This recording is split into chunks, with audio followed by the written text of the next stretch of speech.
Welcome to Piano Inspires podcast, celebrating pianists, teachers, and innovators as they share their inspiring stories about the transformative power of music. Hello, I'm Craig Sale, Senior Editor with Piano Magazine and Director of Online Courses for the Francis Clark Center. And it gives me great pleasure today on our podcast to welcome Dr. Pamela Pike, one of my colleagues and a truly great professional. So I'm very excited to have a conversation with her today and to share that with you. She is the Herndon Spillman Professor of Piano Pedagogy and Associate Dean for Research, Creative Activity, and Community Engagement in the College of Music and Dramatic Arts at Louisiana State University. Dr. Pike has published over 36 scholarly articles in peer-reviewed journals. In addition, her books, The Adult Music Student Making Music Throughout the Lifespan and Dynamic Group Piano Teaching, Transforming Group Theory into Teaching Practice, are published by Routledge. Her extensive asynchronous curriculum, How to Play Piano, is a bestseller with the great courses. And, of course, the way in which I know her best is in her work as Editor-in-Chief and Chief Content Director of the Piano Magazine. She also serves on the editorial boards of Canadian Music Educator and the Journal of Music, Technology, and Education. So it gives me great pleasure to welcome you to the podcast today, Pam. We have worked together and gotten to know each other over the years, and I'm just excited to get to learn more and also to share you with our listening audience. Well, thank you for having me. And I think the place where I want to start and where we often start is at the beginning to find out how music and the piano entered your life and in what ways that nurtured you as you were growing up. Mm-hmm. So as you know, I come from Newfoundland and Labrador, Canada. And so there's a very rich culture of music. It's ingrained into our culture and our community. And I think particularly when I was growing up, it was still a very big part of the culture. So that infused everything. And I might come back to that in a minute in terms of the opportunities it gave me, not just for piano, but for other instruments. But in the household, music was very important as well. My grandparents and back to great-grandparents were all self-taught, but they played various instruments in various capacities. Music making was often the center of entertainment for the family, right? My grandfather played accordion and mouth organ, and, so it was generally folk music that was being sung in the home. And I come from a very small, immediate family, much larger family beyond that. But when we all gathered for Christmases or any other celebration, almost always in the evenings after dinner, it would end in the living room around the piano. My mother would be playing, and my father was probably the least musical of everyone in our family. And that was unfortunate because I don't think he was. I think it was poor teaching, and bad experiences that caused that to happen. But in the end, he became quite sophisticated in terms of his love of music and certainly his support of me. But all of that to say, we'd be all singing and playing, and we always had lots of instruments around the house. So my mother was usually the person playing and singing. She was really a singer. That was what she saw as her first instrument, but she was a very well-trained pianist. And, I might be playing the auto harp or my guitar or, we were just, the spoons are sort of a typical Newfoundland instrument, right? Whatever, and we would just sing and play and have wonderful times. And we actually have a few cassette recordings of some of those. And there's just a lot of singing and laughter. And was it perfect and beautiful? No, but that was not the point. It was about entertaining and making music together, in that form. So that's sort of the culture I grew up in. Now, having said that, some of my earliest memories are of my mother playing the piano and me sitting at her knee, just begging for her to teach me, and she would not. She did not want to teach me. She wanted me to study with her teacher. Okay. And of course, she called him, and he said, "Oh, no, you know, I was not even in school at this time. We started later Right. than we do now, and we didn't have those kinder music type programs." Right. So he said, "Oh no, 7 or 8 would be more than enough time to start." And I think he wanted to push it off to 9 even, but So I actually started guitar before piano, and I started off in a group, interestingly, in a group setting, and it was folk guitar at the time. And then I eventually switched into classical guitar, and developed that alongside of piano. So I was taking RCM exams in piano and guitar. Oh my. Later on, I took up violin. I say later on, I was still in elementary school. That was my third instrument. That was not, I didn't devote a lot of time to practicing, but I was playing it a lot. So I had a private lesson each week in violin. Right. And we had a semi-professional orchestra in the city. And I joined the preparatory string program to start with, moved into the junior youth orchestra, and eventually got into the youth orchestra, which did perform across the country. So, that speaks to some of the experiences I had, I think. Apart from piano, I was also part of my church choir growing up. And there's a very strong choral tradition. So I was singing in choir in school from kindergarten through high school, through grade 12. Right. We also had it was an interesting time in terms of music in the schools. And so my elementary music teacher from, I would say, kindergarten through maybe 4th grade, and then he retired, was actually not a professionally trained musician. He didn't have a music degree, but he had studied. And, sort of in that interesting time, he had a license to teach music. Sounds like a Bond movie. Right. But what he did was he really learned a lot and brought professionals in who could help us learn things. So we had a handbell choir. He actually brought someone in from Jamaica, and we ended up purchasing a whole steel drum. Oh, my. We had a steel drum band. And so we would have these modules in addition to our singing and the other, musical activities that always happened, back in the day, I guess, in elementary school. These other experiences with these other instruments. And I don't know, it just opened my eyes. But if I could backtrack for one moment to the, before I took piano. So I remember I wanted to do this. I wanted to express myself. I'm sure because it was just important in our home. So my mother wouldn't teach me. I couldn't read those notes on the page. So I created my own notation system using shapes. Oh my gosh. And each key had a shape. And I composed my own music. I can't imagine. I don't have any of it anymore. That's too bad. It was probably horrific. Who knows? But this was just my way of making music at the piano. Yeah. So it was obviously important. Making sense of what you did. Like I knew she was reading music. And I needed to read music. Well, I was just going to create my own. If I didn't understand this, I knew I one day would learn that. So I was just creating my own.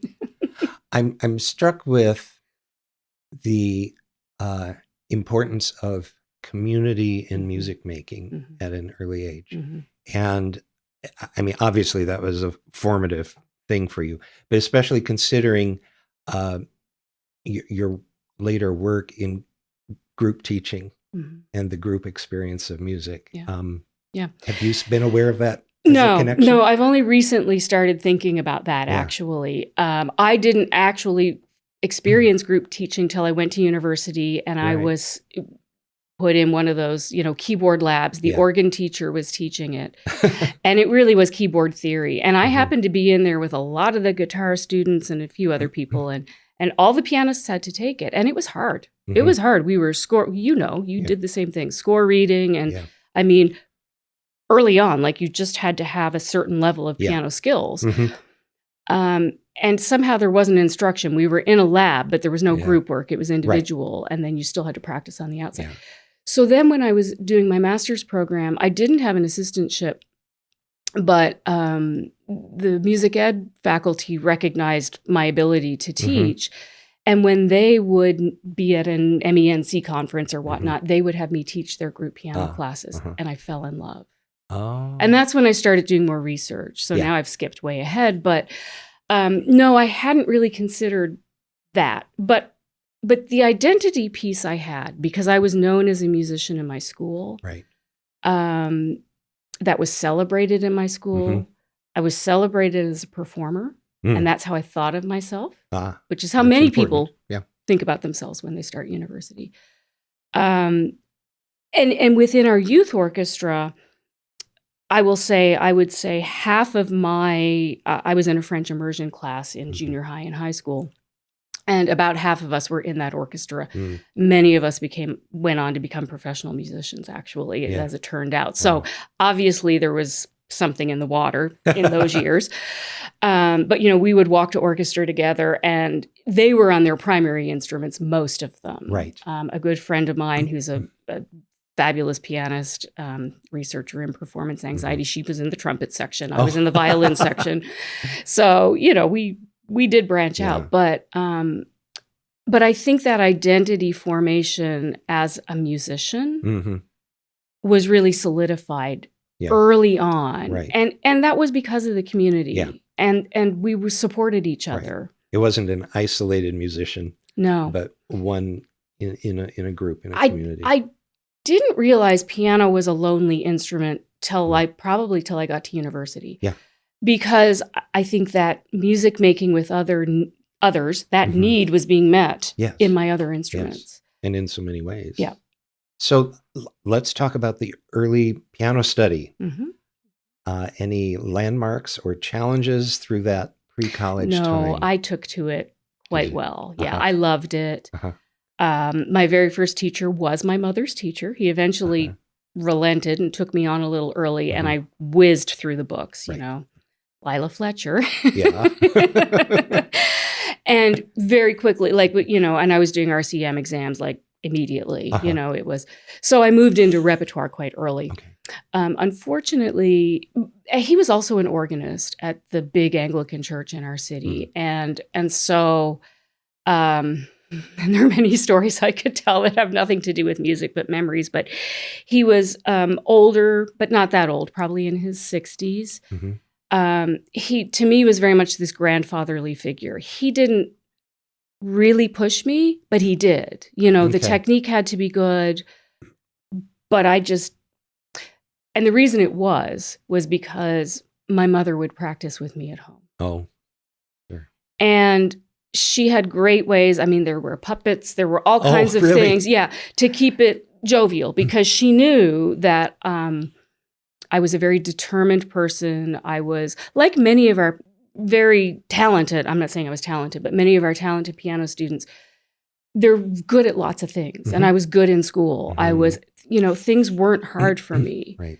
And so she was very aware of anytime I hit a frustration point, of somehow alleviating that frustration early on. So in those early years, it was great. And so I think I had the benefit of that at-home tutorial. Yeah. So that allowed me to progress and not pick up bad habits. Right. Unfortunately, he passed away very suddenly after only about a year and a half of study with him. Oh no. Wow. So, our community was small. It was the capital city, so there was lots going on. But my mother was determined to get me into the best teacher in town, or who was perceived as the best teacher. And I think she was one of the best teachers. And she was an avid member of CFMTA and really worked to professionalize the profession. She had studied she just passed away recently, actually. So I've just looked at her bio. She was 94, 95. Oh my. There were several of us from her studio who became professional musicians. We didn't all go into piano. We did as undergrads, Sure. but we have musicologists, organists, Mhm. So there was also something in that studio culture that was interesting. But she really, so she studied in New Brunswick and then got her certification at what's now the Glenn Gould School, but at University of Toronto, Royal Conservatory. And there she studied with the only teacher Glenn Gould really ever had, Alberto Guerrero. So actually, there's a lot in my Bach playing that I can attribute to that, Sure. I think, even Yeah. though Gould used to say he didn't have a teacher. And she pushed me into Kiwanis Music Festival was huge in Canada, but certainly in Newfoundland. Yeah. And those were open competitions. So I don't know how many classes I would be in each year. They called them classes. And it was done by leveled repertoire. And some of those it was prescribed repertoire. Everyone played the same piece. So you might have 40 kids playing the one piece. Wow. And then the judge got up and gave first, second, and third and gave formal comments. And the parents were all in the back with their little booklets, judging and who they think was going to win. Right. And, it could be a very I didn't feel the competitiveness of it. I wasn't worried about that. Right. But I loved performing. And that's when I did like the competition. I liked to know that I was going to measure up and do well. I mean, I won't kid you. And it's so funny because I don't care about that anymore. Yeah. I don't care about competition at all. But at that stage, it was motivating. It was motivating for me. But Kathleen Parsons, she would, in preparing us to go and play in public for people, she would have these evenings at her house.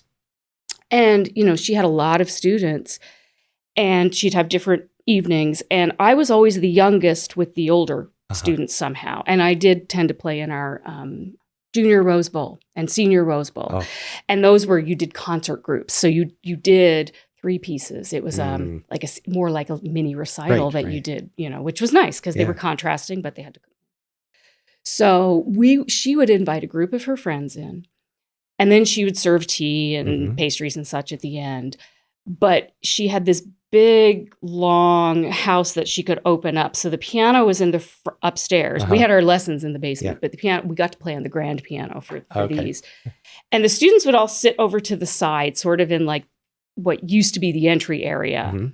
And then at the front was the piano. And then she could open up the doors to her dining room. And she had this huge dining room table. And then she could open up the doors to an add-on they had put at the back where their family room was. So there was sort of this endless rooms of people. Endless rooms of people, yeah. And that's how we practiced performing. Wow. And then at the end, there were mostly these women, these ladies, who would then, they weren't critiquing. They were extremely supportive of us. But they would talk about what they liked and what they heard. And it was just an interesting experience. But it also gave us exposure to playing for different audiences. Right.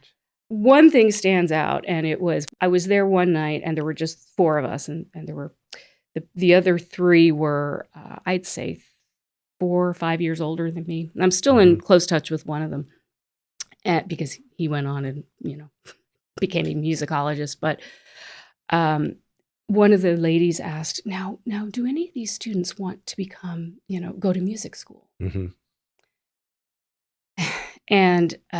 And Kathleen said, well, I know who doesn't. Pamela's too young to know. And I was only in junior high, but I was most offended because I did know. You knew at that point. I did want to get an undergraduate degree in music. I loved school and I loved science. And in fact, I had to get a special dispensation from the provincial government so I could take extra science classes and extra English classes. Okay. That gets us to the editing and the writing. That's right. It wasn't that I didn't like school, but I just loved learning music and playing. I loved practicing. Wow. I really did love practicing. Yeah. And I just wanted to be able to be in a place where I can do that for hours a day. So when you got to that point of going to college, obviously you were aspiring to be a musician. And The piano was the instrument. Well, I wasn't sure. Oh, really? It wasn't till right when we had to audition that I finally made the decision. I still thought maybe classical guitar. Oh, wow. Huh. Piano was really always my first love. But see, the guitar also, we can play melody and harmony. Right. And it's, but I wasn't sure till the very end. Okay. Yeah, but anyway. And were you thinking this as a performance thing, or were you interested in teaching? And then, of course, there's that time when you gravitated into research too. So how did that all I always loved teaching. So the other thing was I knew I wanted a music degree, an undergraduate degree. But part of the reason I had done so much science is I also thought I wanted to be an MD. Ah, okay. But I needed to just follow that music path. So I really thought I would go to music school, get an undergraduate degree in performance was my hope, and then probably go to med school. I see. The way it worked in Canada at the time is you were accepted into the undergraduate program. And then at the end of that first year, you audition into performance. Performance was very elite, and especially at the school that I attended, Western University it is now. Okay. And there were only 2 of us in my year in piano who were performance majors. And I don't know, there were probably 100 of us in our undergraduate class, not all pianists, but for a good number of pianists, 40 at least. So that was always in the back of my mind. And I was still taking science courses in addition. But what I will say is at the end of that degree, I knew I wanted to learn more about music. I knew at that point I wanted to be a teacher. Okay. And I also knew, even if I did end up going into medicine, that I would hope that I would have ended up at a teaching hospital. Okay. Because I just saw myself teaching people, mentoring. But I had this moment, and I don't know when it was, maybe my junior year, when I was sitting in the practice room, and I realized how little we get to perform. And I thought, I'm putting all of this time in. And I don't mind putting the time in, but for what? For just this flash in the pan, as Kathleen would have said. And I just thought, there are better things I can do with my intellect and my abilities. And that's when I decided I wanted to do teaching. So that's when I knew I had to come to the States. Right. Because there were not any masters in pedagogy programs in Canada at the time. Right. Right. Yeah. Then when I got to the end of my master's and I did I finished the pedagogy and I thought, oh, this isn't enough. I had opened a big studio at this point. I was still in the community.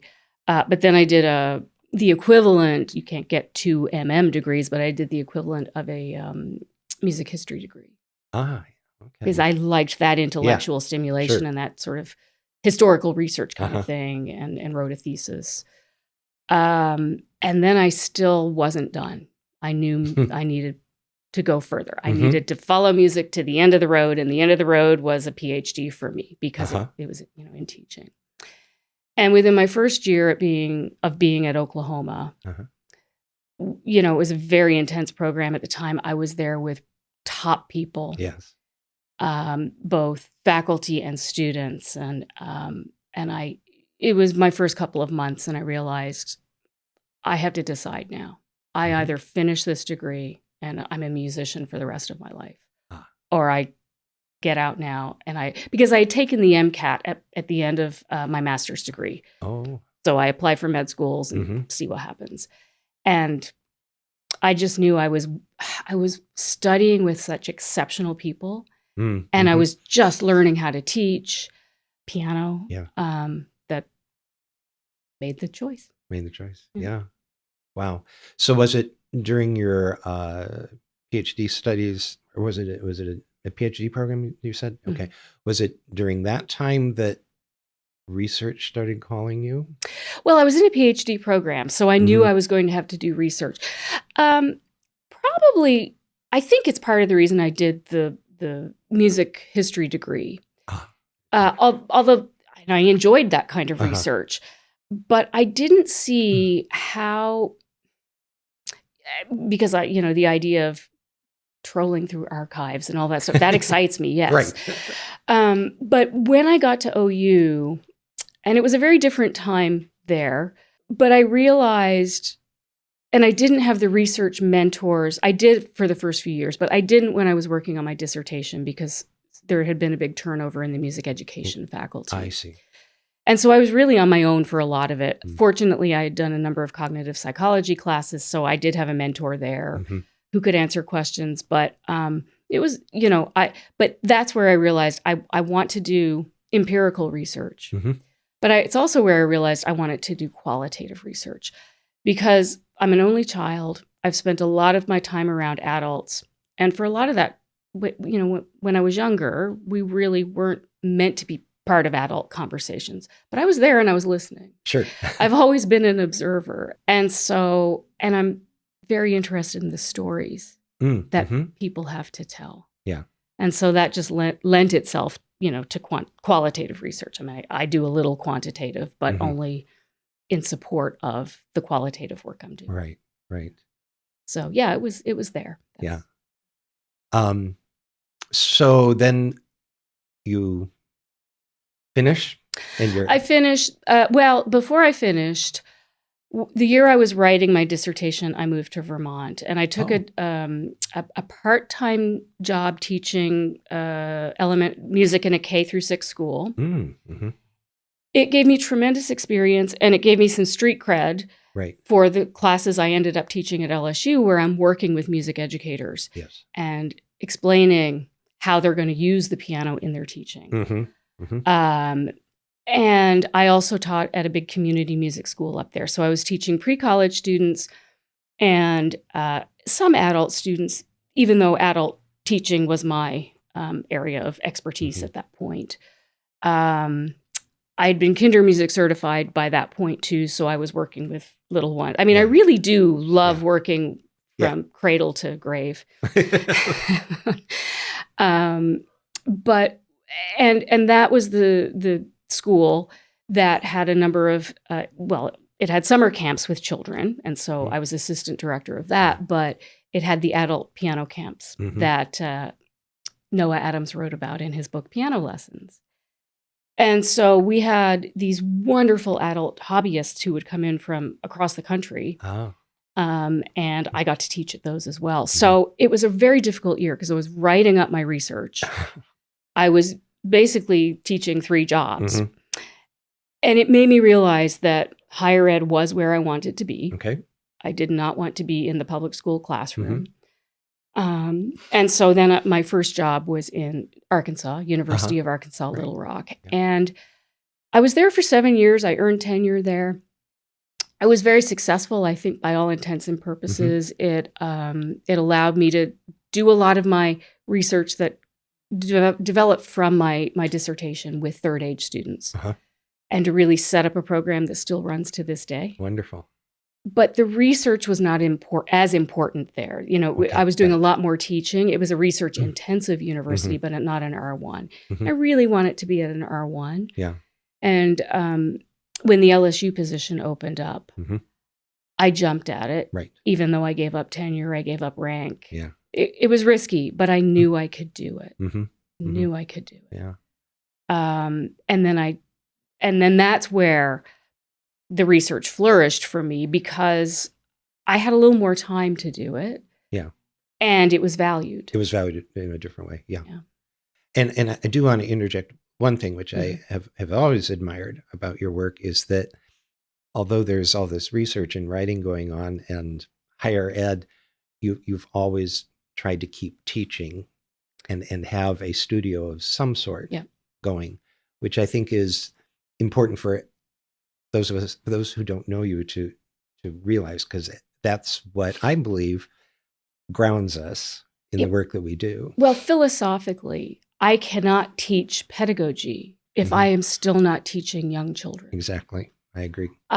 Because they've changed so much. They evolve, the methods evolve. I need to try the methods, So when I first moved to LSU, I probably had a studio of between 12 to 15. It was a lot. It really was a lot. I've whittled that down now. Well, you do a lot. But I'm doing a lot of other things. So, but again, that's it, that's the thing about a career. And especially we talk a lot about the portfolio career now with young professionals, but it's the idea we're not doing just one thing. And I think as creative types, that actually invigorates us. That's right. But I don't believe balance is possible. Well, it's not in my life. As I say, it's more like plate spinning. But we do have to be aware of we only have so much gas in the tank. And there's only so much energy. And so we have to be aware of where we're putting it. Right. Yeah. It's also that the teachers, when I was in Illinois, it was those teachers in that community who got me. They were the reason. I mean, this was before MTNA had collegiate chapters. And in fact, my pedagogy teacher did not encourage us to go to the conference. We thought it was just for, people who were not in school. It was a different time. Yeah. But it was those local teachers who helped me get my studio off the ground and who supported me, and they were my community. And I've never forgotten that. Yeah. So that's also part of the reason I stay as active as I can in my local community now with the state organization, and why I try to take some of what I'm learning in the research and write practitioner-based articles, because the research doesn't matter if the people who would potentially be using it aren't reading it, right, or don't understand it, because it's not meant. The research articles are not meant for that audience. Exactly. Yeah. Right. So obviously, you felt a call to put into words your discoveries, and I'm wondering if you could talk a bit about that. Yes, I did, because I attend a lot of conferences because I'm curious and I want to learn. And it struck me, there were many things that brought me to this point, and it's only been reinforced over the years. But it struck me that so many of our teachers and our practitioners and our people in higher ed are doing wonderful work. They go to a conference, they speak about it, but it's not codified anywhere, right? And that was one of my goals for the piano magazine, right? Okay. But, and so I always found myself going back to the writings of Francis Clark, Richard Chronister. Even with Guy Duckworth, there's not a lot written down, and I studied with one of Guy Duckworth's students. So now it's passed down to us several generations, and somehow we all seem to think we're reinventing the wheel, and we're not. It's really that's true. Good pedagogy. And some of what I'm wanting to understand is why it works, because I think if we understand why it works, we will be more apt to do it. Right. We may convince more teachers to do it, more students to learn, do things. So I think there was a gap for a number of years where really good pedagogues weren't writing things down. They were out doing workshops, they were presenting. I may be wrong, this may be incorrect, but with NCPP, there were proceedings. Yes. And we went for a while where we didn't have proceedings, I think, if I remember correctly, with NCKP. Right. I could be wrong. And then when they came back, they weren't detailed enough. And, people, I guess, in higher ed were earning tenure without doing the writing. But we lost a lot. Interesting. I feel we lost a lot. Yeah. And we really stand on the shoulders of giants. This is why I came to this country. It's why I continue to live here, because now I feel I need to give back. And so, there was just a real need to get this into writing, and I met, I don't know, I'd probably been at LSU for 8-10 years already, when we had someone who had been a piano professor at an institution. She was quite a go-getter, I'll say, and was very active, I think, at conferences for many years. And she wanted to donate some money to the pedagogy library, but really what she wanted to donate were her materials. She had created materials, and that's great. And in that box, there were these 3 volumes of all the papers she had presented. And so it was her typewritten papers that she had given But there's nowhere anyone can find these online because there were no proceedings. Right. She didn't turn them into articles. Mm-hmm. And it struck me that a lot of the work I was doing was very similar to hers. Now, I'd already been getting my work out there, Right. but it reinforced for me the need to do that. Because Right. now, hopefully, people can start where I leave off and build instead from that. of sort of backtracking. And, Right. yeah. So Right. that's part of my motivation. That's a very interesting perspective on it. It makes a lot of sense. Yeah. So where do you see us now as a profession? And how does music play into it? What is our role within society as teachers? I know that's a huge question. It's a huge question. And I spend a lot of time thinking about this, but I haven't figured out yet. There's a big article from me at some point on this. I just don't have the I words can't wait yet. for it. No. Because music is more important than ever. Yes. And our role is more important than ever. And I feel it's devalued more than ever. You know, I can go back to how we started this interview, where music was just embedded in the culture, but it was active music making. Yes. And, I don't pass a student in the hallway who doesn't have ear pods in and I can hear the music that they're playing, that's coming through. There's a lot of consumption of music. That's right. And music is still important. I was just in New Orleans in October when Taylor Swift was in town. Music is still very important. Yes. And every busker on the street was playing Taylor Swift songs. And it's important to young people. But I fear they're not getting these experiences in school. They're not making music. And it doesn't have to be, I go back to Bartok and Kodai. The music of your culture, your country, folk music, we can start there.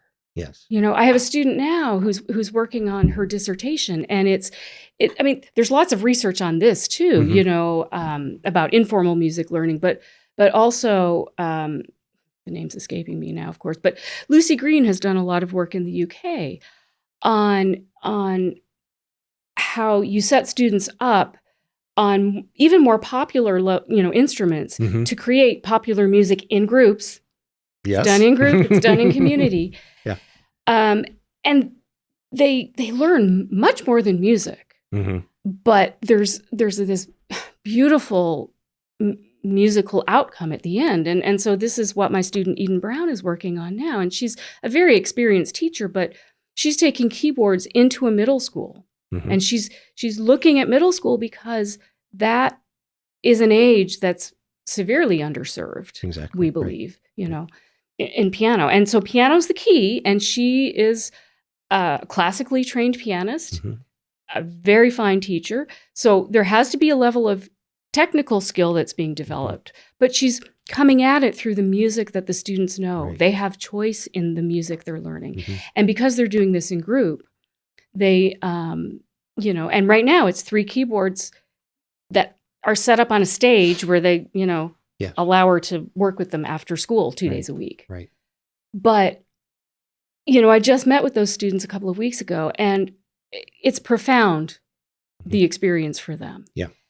And several of them had taken piano lessons when they were younger, but this music making is more meaningful for them. Yeah. I think because they get choice, they have some ownership, they have autonomy, but they're starting to see themselves as musicians. And so now I go back to that identity piece that I don't know that we develop that enough. Yeah. In young people. That seems in to our be studio. a crucial piece for our young people now to have that. And I'm not sure I answered your question. No, I think you did. And I'm struck with how, with our current society and the way we consume music and so forth, what I think you're saying is that we have to find creative, perhaps unconventional or older ways that we've moved away from in order to get that back into them. We can't just do the status quo of teaching, having a studio in the regular ways that we've done for so long. Right. That, and especially for new professionals coming up, and to find work that is impactful and that does this work, it takes rethinking. It does, but it goes back to the core. I mean, didn't Frances Clark say, I'm asking you, like it's it goes back to the child, the student, Yes, but you meet them where they are. exactly. Right. And that's just good educational psychology.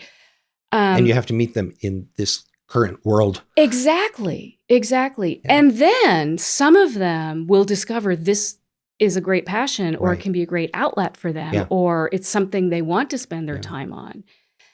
And it just develops our, you know this, we all know this, our discipline, our thinking, our problem solving skills. And it's part of our humanity. Yes. To Yes. connect with, I'm going to say the arts, but it's more basic than that. Art sounds rather elitist. It does, but it's that's why it's always been there in civilization. right. To feed us along the way. So I think we've already gotten into ways that music can impact our world, how our world is changing, and how the work that you do is trying to help with that.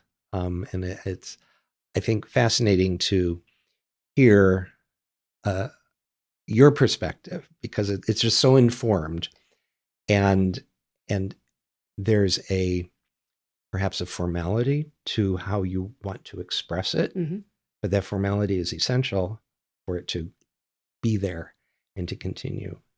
And that's the way I can contribute, Right. And when I'm speaking with my pedagogy students, I mean, I feel like not a week goes by when I remind them to remain curious and to not be satisfied with the status quo. But they are they will have to grapple with these issues in a way that I will not. I can worry about them. I can think about them. I can try to help prepare the next generation. But they really will have to grapple with them. Yes. And it's more, I worry that pedagogy is taking a back seat a little bit. There are a lot of these skills that we are integrating into our classes, which are very important. But I think it's just that. I think we can integrate them into our classes rather than taking pedagogy out of the curriculum and doing other things. Right. Which I see happening a little bit in some of our institutions right now. And it's going to be, if we don't advocate for music, no one will. That's right. And if we don't have students who experience music and find joy in it, they won't advocate for it. Absolutely. So, there's a lot of work to be done in the next quarter century. And a lot of important work. It's very important. Very important. It is not this, Yeah. Yeah.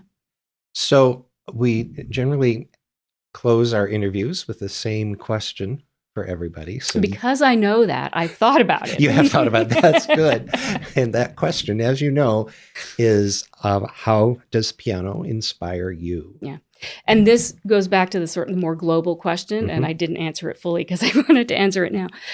So look, I really believe that all of art and music, and so for me, that's the piano, music allows us to express, to communicate that which cannot be expressed in words. That's what art does. Yes. Right. So for me, that inspires me because I'm working with students, younger, older, at whatever, I meet them, whatever level, wherever they are, whatever piece they're playing, there's something to be communicated. I walk into a group piano class with music majors, not pianists. And when I hear music that doesn't sound beautiful, I ask my GAs, why are you allowing this to be? They're musicians. Right. It doesn't matter that piano is not their primary instrument. And so I think piano allows us to experience awe and wonder. And I know we need more of that in our lives right now. Absolutely. And so that's what inspires me. I think that's very inspirational. Thank you, Pam. It's been wonderful to get to know more about your very busy, comprehensive professional life, and I think it's our teaching profession will benefit for years to come. Thank you, Craig. Thank you for a wonderful conversation. Thank you. The Francis Clark Center is a not-for-profit educational organization that serves the advancement of piano teaching, learning, and performing. Divisions include Piano Magazine, Piano Inspires Kids, Journal for Piano Research, National Conference on Keyboard Pedagogy, the New School for Music Study, Piano Education Press, International Online Teacher Education, and Piano Inspires Online Community Hub. Please visit us at pianoinspires.com to learn more about our impactful work and inspiring community.